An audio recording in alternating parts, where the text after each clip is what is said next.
बिस्मिल्लाहिर्रहमानिर्रहीम। अस्सलाम वालेकुम स्टूडेंट्स, उम्मीद करता हूँ आप सब लोग ठीक ठाक होंगे। 9th क्लास के लेक्चर्स हमने स्टार्ट किए हुए थे। चैप्टर 6 एंजाइम्स को हम डिस्कस कर रहे थे। तो एंजाइम में हमने उसका इंट्रोडक्शन, उसके कैरेक्टरिस्टिक्स पढ़ लिए थे। नेक्स्ट हमारा टॉपिक है एंजाइम के यूजेस। एंजाइम्स के जो यूजेस हैं वो डाइवर्स टॉपिक है, बहुत सारे यूजेस हैं जो कि हाई लेवल पे हम पढ़ेंगे, लेकिन आपके टॉपिक, आपकी बुक के हिसाब से जो यूजेस हैं उनको फिलहाल डिस्कस करते हैं। जितने भी almost biological point of view से रिएक्शंस हैं उनके लिए एंजाइम्स का यूज बहुत अहम है। एंजाइम्स के बगैर कोई रिएक्शन पॉसिबल नहीं हो सकता। अब उनके जो 4 यूजेस आपके सिलेबस में हैं उनको हम डिस्कस करते हैं। सबसे पहला यूज है इसका फूड इंडस्ट्री में, खुराक की सनत में जो एंजाइम का इस्तेमाल है वो क्या है? Break starch into simple sugar. ये जो स्टार्च होता है उसको सादा शुगर यूनिट्स में कन्वर्ट करते हैं। स्टार्च एक पॉलीसेकेराइड है। स्टार्च क्या है? एक पॉलीसेकेराइड है। और सिंपल शुगर यानी ग्लूकोज, फ्रुक्टोज वगैरह में उसको कन्वर्ट करना। पॉलीसेकेराइड को मोनोसेकेराइड में कन्वर्ट करना है, फूड इंडस्ट्री में एंजाइम्स का रोल होगा।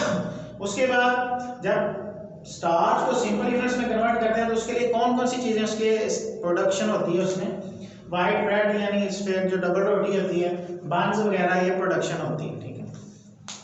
नेक्स्ट आगे दूसरा यूज है ब्रूइंग इंडस्ट्री में, लिक्विड इंडस्ट्री में जिसको कह सकते हैं कि जो अल्कोहल्स वगैरह की प्रोडक्शन कराने में, शराब वगैरह की प्रोडक्शन कराने में, फर्मेंटेशन के प्रोसेस में कह सकते हैं, उसमें इनका क्या रोल होता है?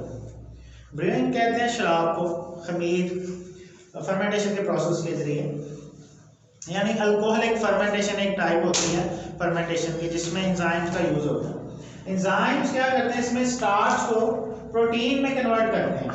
Enzyme break starch and proteins, the products are used by yeast for fermentation.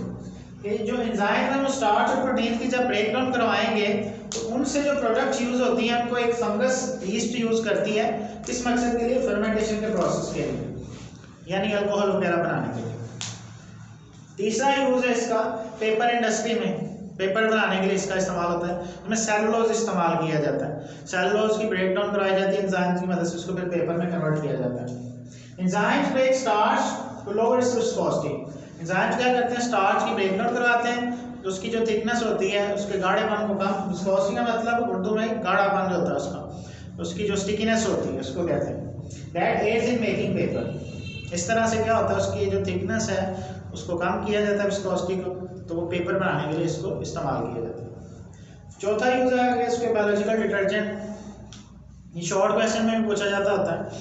आमतौर पर ये सारे यूज अलग अलग से शॉर्ट क्वेश्चन में पूछे जा सकते हैं। ये ज्यादा इंपॉर्टेंट है बायोलॉजिकल डिटर्जेंट के तौर पे एंजाइम्स का क्या इस्तेमाल है। एक दो एंजाइम इसमें होंगे, प्रोटीएज और अमाइलेज। प्रोटीएज जो है, क्योंकि डिटर्जेंट कहते हैं सर्फ जो वॉशिंग पाउडर वगैरह होते हैं, रिमूवल ऑफ प्रोटीन के, अगर कपड़ों वगैरह पे प्रोटीन्स के दाग लगे हुए हैं तो उनके स्टेन्स को रिमूव करने के लिए प्रोटीएज एंजाइम्स उन डिटर्जेंट्स में यूज किया जाता है।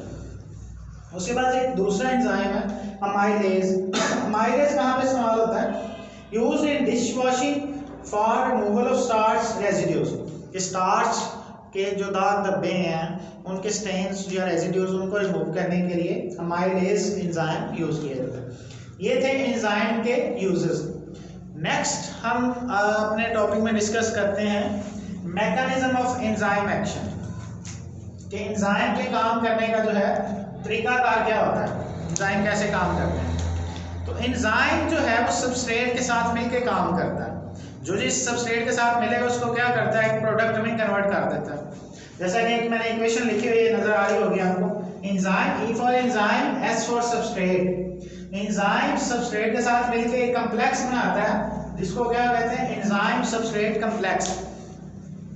जब ये सबस्ट्रेट एंजाइम कॉम्प्लेक्स बनेगा, जब इसकी ब्रेकडाउन होती है तो क्या चीजें हासिल होती हैं? एक एंजाइम, क्योंकि एंजाइम की कैरेक्टरिस्टिक्स में हमने पढ़ा था कि एंजाइम रिएक्शन में खुद यूज नहीं होते, वो एज इट इज ही रहते हैं, बल्कि जो रिएक्टेंट होते हैं उसको प्रोडक्ट में कन्वर्ट करते हैं। तो जो सबस्ट्रेट होगी उससे क्या वो प्रोडक्ट में कन्वर्ट हो जाएगा। तो ये ओवरऑल एक मैकेनिज्म होता है। अब इस मैकेनिज्म के जो 2 हाइपोथेसिस प्रपोज किए गए थे, उसमें एक था एमिल फिशर का, जिसने 1894 में एक मॉडल पेश किया गया था जिसको क्या कहते हैं? लॉक एंड की मॉडल, इंपॉर्टेंट शॉर्ट क्वेश्चन है। लॉक एंड की मॉडल क्या होता है, जैसे लॉक ताले को कहते हैं, की चाबी, जैसे हर एक स्पेसिफिक ताले के लिए एक स्पेसिफिक की होती है, उसी तरह एक स्पेसिफिक एंजाइम के लिए एक स्पेसिफिक सबस्ट्रेट होता है जो कि उसके साथ बाइंड होता है, ठीक है। जैसे शेप नजर आ रहा होगा कि एक ये एक्टिव साइट है, तो उसी तरह का जो सबस्ट्रेट है वो उधर आके बाइंड होगा। ये नहीं होगा कि इधर एक स्क्वायर है तो इसमें ये ग्लोबुलर स्ट्रक्चर इसमें आके फिट नहीं हो सकता। इस मॉडल के मुताबिक कि जिस तरह की एक्टिव साइट होगी उसी तरह की सबस्ट्रेट आगे उधर बाइंड होती है। इस चीज को क्या कहते हैं, लॉक एंड की मॉडल, जो कि एमएल फिशर ने 1894 में सजेस्ट किया था। इसके मुताबिक क्या होता है, एक्टिव साइट जो है ये एक रिजिड स्ट्रक्चर होता है, रिजिड चीज होती है जिसको चेंज नहीं किया जा सकता, ठीक। दूसरा जो मॉडल था वो था डैनियल कोसलैंड का, जिसने 1958 में पेश किया था। डैनियल कोसलैंड ने जो मॉडल पेश किया था उसका नाम है induced fit model. Induced fit model से क्या मुराद है कि एंजाइम की जो एक्टिव साइट है ये एक रिजिड स्ट्रक्चर नहीं है। अगर फर्ज करें कोई एक्टिव साइट इस तरह की है और जो सबस्ट्रेट है वो इस तरह स्क्वायर आ रही है, लेकिन इधर तो कोई ऐसी चीज है जो ग्लोबुलर हो, फिट हो, तो इस मॉडल के मुताबिक क्या होता है, जो एंजाइम की एक्टिव साइट है वो उस हिसाब से एडजस्ट हो जाती है जिस तरह की क्या होती है, सबस्ट्रेट होती है। तो जिस तरह की सबस्ट्रेट होगी वो उस तरह अपने आप को क्या कर लेती है, एडजस्ट होकर कॉम्प्लेक्स बना लेती है। तो इसके मुताबिक एंजाइम का जो एक्टिव साइट है वो एक रिजिड स्ट्रक्चर नहीं है, उसको अपने आप को उस शेप में डाल लेता है जिस तरह की उसकी जरूरत होती है। तो ये मैकेनिज्म ऑफ एंजाइम एक्शन, अगर ये लॉन्ग क्वेश्चन में चैप्टर इंक्लूड हुआ तो ये इंपॉर्टेंट लॉन्ग क्वेश्चन है। ये यूजेस ऑफ एंजाइम, ये भी इंपॉर्टेंट लॉन्ग क्वेश्चन है। तो ये दोनों टॉपिक्स की अगर होपफुली आपको समझ आ गई हो, लेकिन अगर इससे रिलेटेड कोई क्वेश्चन हो तो आप कमेंट में पूछ सकते हैं। फर्दर वीडियोस देखने के लिए आप चैनल को सब्सक्राइब करें। शुक्रिया, अल्लाह हाफिज़।